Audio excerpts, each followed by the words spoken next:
Hi everybody, I'm Fallon. This is Whole Homemaking. Today we're going to talk about the cheapest, most straightforward, non-complicated sourdough recipe there is. Sourdough bread for me works out to about 40-50 cents a loaf, and that's compared to $6.57, $8, $9 per loaf at the store. So today we're going to talk about how to make it, walk you through the process, what it is, and by the end of it you'll be making your own sourdough. So let's do it. So really all you need to know for sourdough, how to make it, is thinking about King Midas, who you might know from Greek mythology. Everything he touched turned to gold. And that's how I think about sourdough. So when I have my sourdough starter here, and I'm gonna give it just plain flour and water, it's magically going to turn that flour and water into more sourdough. And then later, when that sourdough starter is really bubbly and active, I'll show you what it looks like. It'll double in size. That means it's really alive and is ready to work the best that it can. And then we're gonna add more flour and water and let it turn that into sourdough as well. So that's the basic process.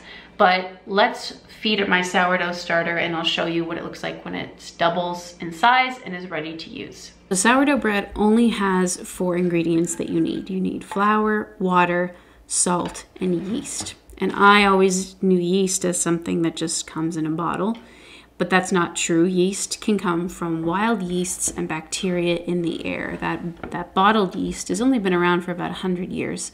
Before that, everybody used sourdough. So sourdough starter is just a goop of flour and water that we allow to sit out, and then wild yeasts come to live in it. And that's how our bread rises. Without yeast, we just have a flat pancake. So yeast is a living organism. I'm here feeding my sourdough starter. We're feeding it equal parts flour and water. I keep my sourdough starter in the fridge, and it kind of goes to sleep in the fridge because it's cold in there. So I usually take it out a couple of hours before I feed it, take it out in the morning, and feed it around lunchtime. I have fed it here, and I'm going to scrape down the sides so I can see that it's half full. I use an elastic band to measure to see if it's doubled, and you can see here it's doubled beautifully and we have a lot of starter. Doubling the starter usually takes anywhere from a couple of hours to several hours, depends on how strong the starter is and the temperature in your house. As I said, yeast is alive, and so the warmer it is, the quicker it will double. Now that we have an active starter, I'm going to mix up my bread. So I'm going to use a scale. I'm going to measure about 50 grams of starter and then about 350 grams of water, and I swish it around like so until it's all milky looking. And then I'm going to add 500 grams of flour. Now this is the really fun part for me. You get to mix the dough around. Add a little bit of salt, and then I'm going to use my hand to mix the dough. And I really recommend this because it actually allows more wild yeasts and bacteria to come into the dough. You can do a better job than if you use a spoon, and it's just more fun. So this is what it looks like when it's all done. It took me probably 2 minutes to mix it up. It's very, very sticky, so I just used the dull part of a butter knife to scrape off my hands. The last part of this process before bed is, if I remember, about 30 minutes after I mix the dough, I'm going to do a stretch and fold, and that's the process that I'm doing here.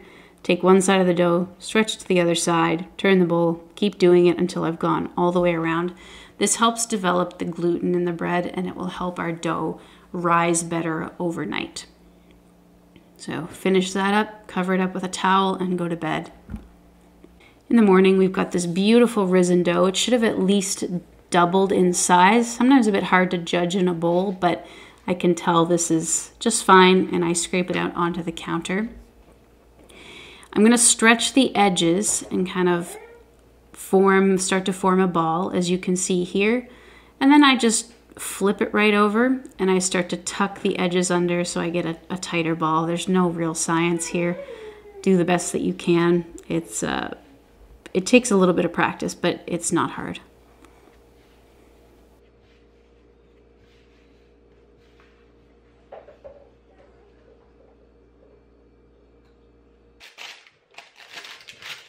So I've got some parchment paper here, put it in a little parchment paper sling, and this is a razor that I stole from my husband's straight razor kit. And I draw a line with the razor, and that just helps the bread. It's going to expand in the oven, and that'll show the bread it can expand there rather than just splitting down the middle. I had my Dutch oven preheating in the oven to 475. So my little sling goes right in there with the lid. I'm going to put it back in the oven for about 30 minutes. And then after 30 minutes, I take the lid off. I think I forgot to film that part, and then it goes in without the lid for 20-25 more minutes till it's nice and golden. And here is our finished product, this beautiful artisan loaf that cost us about 40 cents in the making. Hi everybody, we've baked our sourdough, looking beautiful.